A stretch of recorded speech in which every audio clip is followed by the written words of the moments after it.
Assalamualaikum warahmatullahi wabarakatuh. Halo teman-teman semuanya, selamat sore. Bertemu lagi bersama saya Novita Rosalia di acara podcast yang diadakan oleh Mojadi App, di mana kita akan membahas suatu hal yang menurut aku ini luar biasa ya. Dan narasumber kita hari ini, beliau ini merupakan seorang atlet voli. Tapi sebelum dia mencapai sebagai atlet voli, ada suatu kejadian yang menurut aku ini menginspirasi. Langsung aja kita sambut, ini dia Dwianti. Halo. Halo Dia, apa kabar? Alhamdulillah sehat. Sehat. Hari ini sehat. Sehat. Semangat. Harus semangat. Harus. Ya. Kesibukannya sekarang ngapain? Kesibukannya latihan voli. Wih, latihan voli. Terus sama nggak ada apa lagi sih, cuma latihan voli dulu. Sama cari-cari ya, cari-cari kerja. Cari-cari kerja ya. Nah, pendidikan formalnya itu dia ini 2013 hingga 2016 pernah bersekolah di SMA Negeri 10 Bandung dan dilanjutkan tahun 2016 hingga 2020 di Universitas Padjadjaran dengan jurusan Sastra Indonesia. Luar biasa banget. Gimana caranya masuk Unpad? Salah satunya kalau menurut aku itu susah sih. Caranya aku sih lewat jalur SBMPTN. Iya, tes. Kayaknya belajar sih ya. Belajarin. Ada nggak sih maksudnya hal-hal yang menurut kamu susah nggak sih gitu waktu itu tesnya apa gitu? Enggak sih, karena emang tes SBM kan semuanya pun juga ikut tes SBM ya untuk universitas lain. Jadi soalnya sama sebetulnya. Tapi mungkin universitas punya kriteria masing-masing gitu. Tapi yang aku temuin sih nggak ada ya. Cuman emang ya harus belajar sih untuk intinya. Kalau misalkan kan waktu itu aku juga pernah ikut SBMPTN ya. Salah satunya jurusannya PJOK gitu kan. Kalau PJOK kan kita tesnya tuh yang memang benar-benar menjurus kayak olahraga ya, fisik-fisik kita kayak gitu. Nah kalau sastra Indonesia ini kayak gimana?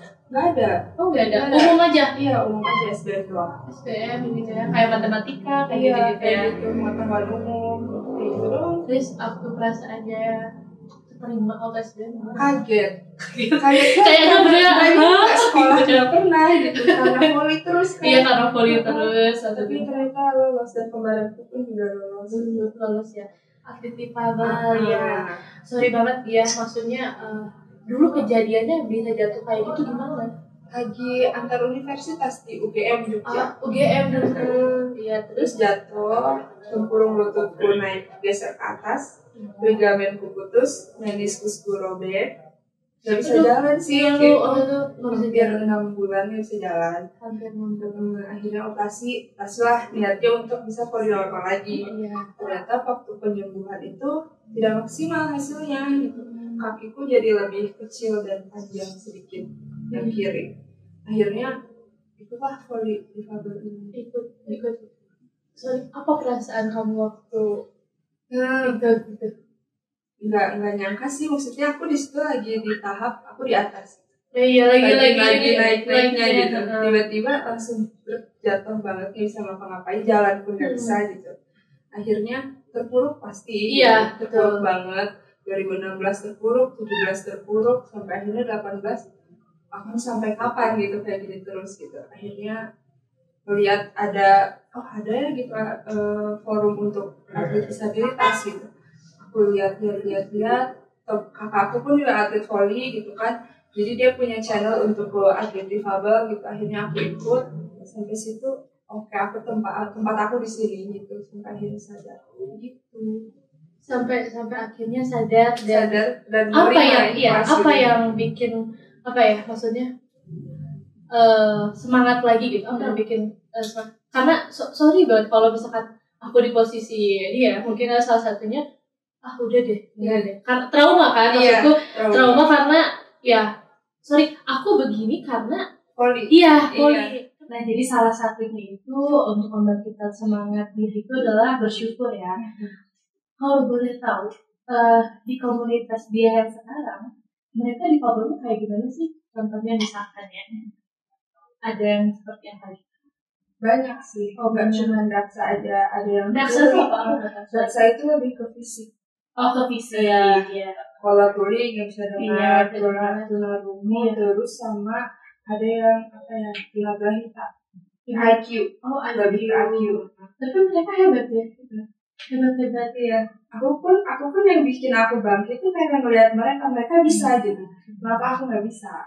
Iya, intinya bersyukur ya dengan apa yang kita miliki saat ini ya.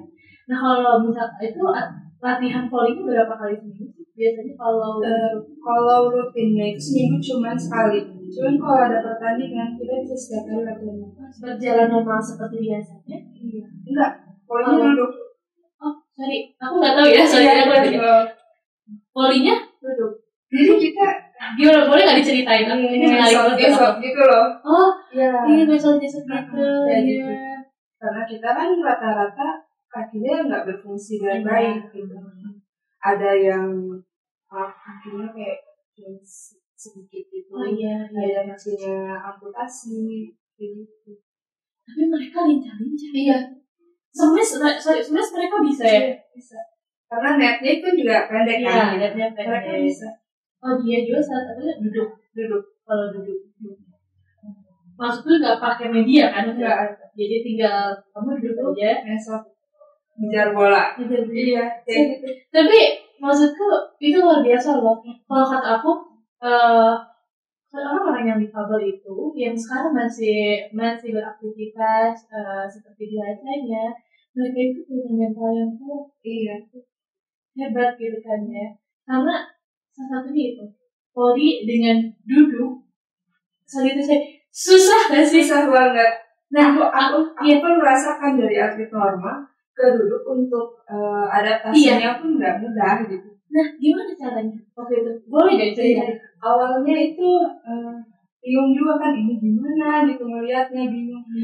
Latihan terus gitu. Kayak gini akhirnya nemu nyamannya sendiri sih sebetulnya karena latihan. Tapi kalau untuk duduk sendiri nggak apa ya, tidak mengganggu cederanya? Enggak sih. Enggak ya. Tapi kalau misalkan kalau atlet volley kan ada deker gitu kan, ada nggak sih pengaman untuk difabel seperti itu? Biasanya pakai apa? Enggak sih, karena kita duduk jadi kayak ya udah kita nggak akan jatuh gitu istilahnya. Iya, nggak akan jatuh. Jadi tapi kan itu gesekan antara lantai sama kulit. Iya. Kadang pakai deker untuk deker karena kita duduk jatuh gitu. Tapi nyemes aja gitu bisa. Aku baru tahu ya. Aku pun baru tahu setelah ikut mereka. Itu sama kayak klub volley lainnya gitu. Kita nggak ada klub sih. Sebetulnya kita tuh disatukan di organisasi NPCI National Paralympic Committee Indonesia. Ada tingkat kota Bandung dan nasional Jawa Barat. Nah, kalau untuk pertandingan kayak Porda, kita dinaunginnya sama NPCI Kota Bandung. Kalau untuk PON, kita dinaunginnya NPCI Jawa Barat. Oh, ini aja kota, provinsi, dan nasional. Pernah ikut lomba? Pernah, tahun 2018. Aku tuh Agustus kalau nggak salah ya gabung. Akhir tuh aku udah ikut Porda. Boleh duduk di Bogor. Wakil Kota Bandung dan juara pertama. 1. Iya, hebat. Dan aku pengen nanya, dia ini posisinya sebagai apa? Spiker ya. Tapi seperti biasa ada toser sama posisi pun sama. Posisi sebenarnya sama-sama aja, cuma yang membedakan posisinya kita duduk. Iya. Aku kayak terharu, terus kayak ini keren banget ya. Rata-rata kan volley itu maksudnya membutuhkan tenaga yang sangat apa ya? Buat ambil bola. Tapi mereka lebih lincah dari yang biasa. Iya, aku pun kaget melihatnya awalnya gitu. Jadi pada intinya itu kita jalanin aja ya. Jalanin ikhlas sih. Ikhlas kunci benar-benar kunci. Tapi untuk sekarang dia udah baik-baik aja kan? Udah pengobatan maksudnya? Pengobatan udah sih. Udah aman ya. Nah kalau boleh tahu di salah satu komunitas itu mereka usianya berbeda-beda atau? Berbeda-beda. Campuran cewek-cowok nggak sih? Campuran. Oh campuran. Nah kalau misalkan kayak volley lainnya tuh biasanya mereka ya cewek-cewek kan ya, cowok-cowok. Kalau ini campuran? latihannya bareng. Oh, latihan. Kalau untuk pertandingan misalnya cewek Sama, cowok, sama. ya sama kayak gitu. Mereka biasanya di usia berapa? Berapa? Kalau di difabel itu nggak kayak di umum. Kalau di umum itu kan dibatas usia, misalnya kalau misalnya 25 tahun maksimal. Kalau kita tuh nggak seumur hidup gitu istilahnya. Iya, jadi ada yang udah sampai tua, udah sampai udah ubanan kayak gitu. Iya masih. Ada temanku udah 50 tahun lebih. 50 tahun. Kemarin bareng tes Sepon sama aku. Sorry, dia kenapa? Kecelakaan kakinya lebih panjang sama sih. Oh, lebih panjang gitu ya. Jadi sebetulnya kalau misalkan ikut komunitas itu tidak ada batasannya ya, untuk misalkan untuk main pun kan ya, jadi oke aja ya.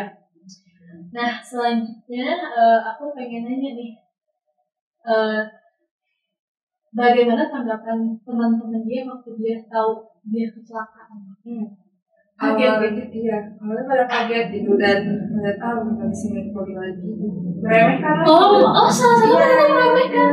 Dan itu salah satu hal yang bikin aku depresi sih saat itu, karena aku udah nggak bisa ngapa-ngapain nih, nggak kayak komentar mereka jahat banget. Iya, udah nggak bisa jalan pun waktu itu aku tidak seluas sekarang gitu. Dulu jalan dikit-dikit bisa jatuh gitu. Akhirnya aku, ya itu juga sih salah satu yang bikin aku memotivasi, kayak aku harus ngapain nih biar mereka tuh nggak mandang kayak gini gitu. Akhirnya dijawablah dengan prestasi lah gitu. Akhirnya mereka diam. Mereka ngomong secara langsung ke dia gitu. Iya. Serius? Baik, jadi salah satunya itu ya dia yang menguatkan kamu adalah kembaran kamu gitu ya. Tapi untuk sekarang udah gak kerasa apa kali kan? Lemes sih, kaki yang kiri itu jadi kayak ada penalti. Kaku gitu nggak sih? Bukan kaku apa ya? Maksudnya itu bahal apa sih? Bahal nggak sih? Ada beberapa yang dekat bekas operasiannya itu sampai sekarang. Itu tuh benar-benar gimana sih Kak? Jadi aku jadi naik ini di tempurung. Tempurungnya naik. Iya. Lupa kan itu. Dan yang menghubungi paha dan tulang. Paha itu putus. Putus. Iya. Jadi kalau jalan pun kadang kaki yang paha kemana, yang bawahnya kemana gitu. Masih kerasa. Masih. Ya Allah. Ya harus menerima ini. Iya. Terus itu susah loh kalau menurutku yang beradaptasi dengan maksudnya kaki agak tadi kamu juga apa? Si lutut kadang lutut sih kakinya, tapi agak jatuh. Kadang kalau awal-awal masih suka jatuh gitu, susah seimbangin. Kalau sekarang udah terbiasa sih, udah 4 tahun. 4 tahun itu udah terbiasa dan menerima lah ya. Apapun juga segala sesuatu itu harus terima juga. Dan sekarang ini aku dapat info dia ini di salah satu bank milik BUMN ya. Iya. Gimana itu bisa? Gimana?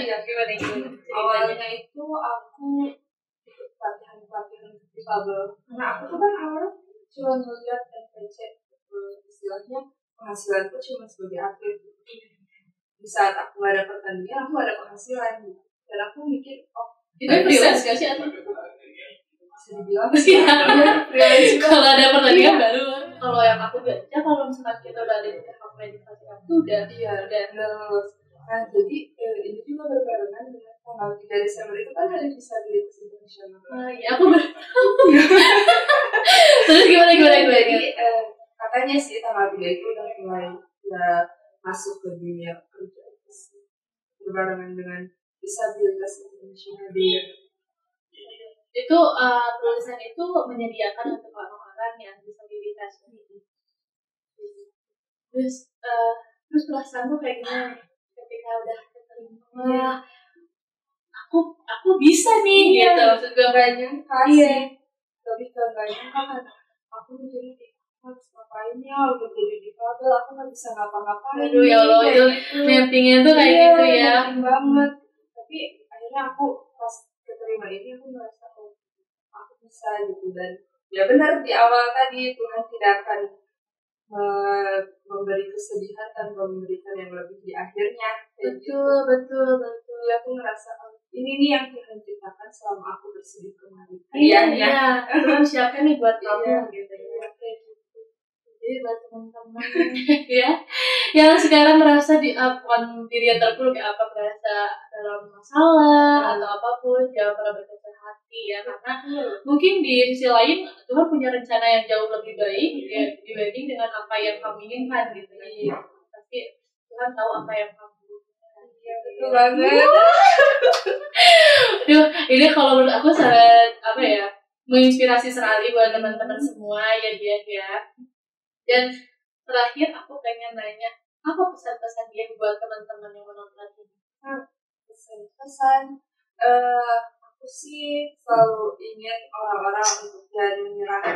Gak apa-apa kalian sedih, gak apa-apa kalian capek, tapi jangan berlarut kayak gitu loh. Kalau kan capek istirahat, emang setiap manusia butuh istirahat gitu.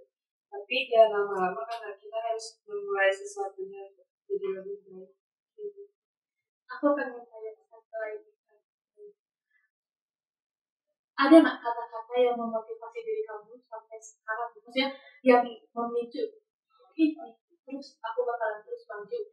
Dan selanjutnya kita akan bahas tentang pengalaman magangnya dia. Nah, dia ini pernah magang pada bulan Oktober hingga Desember tahun 2020. Desember belum ya? Belum ya? Iya, selesai Desember. Selesai Desember. Iya. Di salah satu bukan institut, sorry. Apa ya? Mereka bergerak di bidang penyedia tenaga kerja untuk difabel juga. Bagian sosial media admin. Kerjanya kayak gimana gitu magang nih? Aku nyiapin konten untuk mereka sih. Oh iya, kontennya kayak gimana? Edit posternya gitu. Terus kita bikin copywriting juga, caption untuk menginfokan ke difabel kalau kita menyediakan ada lowongan kerja nih untuk difabel. Kayak loker Bandung. Iya, sih. loker Bandung mirip seperti itu. Ini di mana? Mereka base-nya sebetulnya di Bali. Oh, di Bali ya, base-nya tuh. Cuman lagi koronce. Aku di rumah aja. Oh, enak dong. Jadi kan magangnya kayak nggak perlu datang ke kantor ya. Tapi bisa. Waktu itu salah satunya daftarnya langsung online gitu. Jadi langsung keterima gitu nggak sih? Awalnya tuh aku ikut pelatihan dulu dari disable, sama sih mereka juga community entrepreneur untuk difabel gitu. Oh iya. Nah, yang peserta magang dari 100% peserta itu yang bagus itu dan pelatihan bisa ikut magang, disalurkan untuk magang. Aku tuh terpilih menjadi salah satu peserta terbaik magang. Hebat. Aku nggak tahu kenapa bisa disebut salah satu peserta terbaik di magang. Karena rajin kah? Karena kata mereka aku komunikatif juga katanya gitu. Terus maju. Iya, lumayan sih. Iya, lumayan. Sangat komunikatif, lalu terus aktif. Kalau ada diskusi itu aku aktif. Kata mereka sih kritis tapi nggak gitu sih gitu. Aktif, jadi akhirnya aku ikut interview kayak biasa juga sih di Dikali, kayak ada peserta lain juga gitu. Makanya kata mereka kamu yang terpilih gitu. Dan pihak kali itu sempat bilang aku baru ini bisa kayak gini. Maksudnya kayak gini tuh yang rata-rata memang mereka seperti apa? Kalau magang menurutku ya nggak semua difabel itu open minded sebetulnya. Gimana ya cerita apa ini? Mereka tuh agak apa ya? Tapi nggak semua ya gitu. Rata-rata kalau yang dari luar negeri itu tidak sama kayak kita gitu. Cara berkomunikasi, cara berpikir nggak sama gitu. Jadi saat misalnya nemuin aku, mereka tuh bilang aku baru nemu di kabar yang kayak gini. Nah dia kita udah ada apa ya? Udah di ujung acara, di penghujung acara. Dan aku ucapin terima kasih banyak ya atas waktu yang telah dia luangkan ya. Semoga apa yang disampaikan tadi bermanfaat, tentunya memotivasi teman-teman semuanya yang mungkin di luar sana menjadi seorang difabel gitu ya. Jadi harus tadi jangan lupa pesan-pesannya diingat dengan kalian. Ingat lagi karena kualitas diri itu lebih penting daripada penampilan fisik. Betul nih, kece banget. Pokoknya terima kasih banyak dia ya atas waktunya. Sama-sama. Baik teman-teman semuanya, itu dia kisah inspiratif dari Kadiah ya, yang kalau menurutku itu sangat luar biasa. Hal-hal baiknya harus diambil, hal positifnya harus dipelajari juga ya. Dan buat teman-teman juga harus tetap semangat, jangan pernah menyerah. Baik, kalau begitu saya Novita pamit undur diri. Mojadi App will help you to become professional. Bye bye.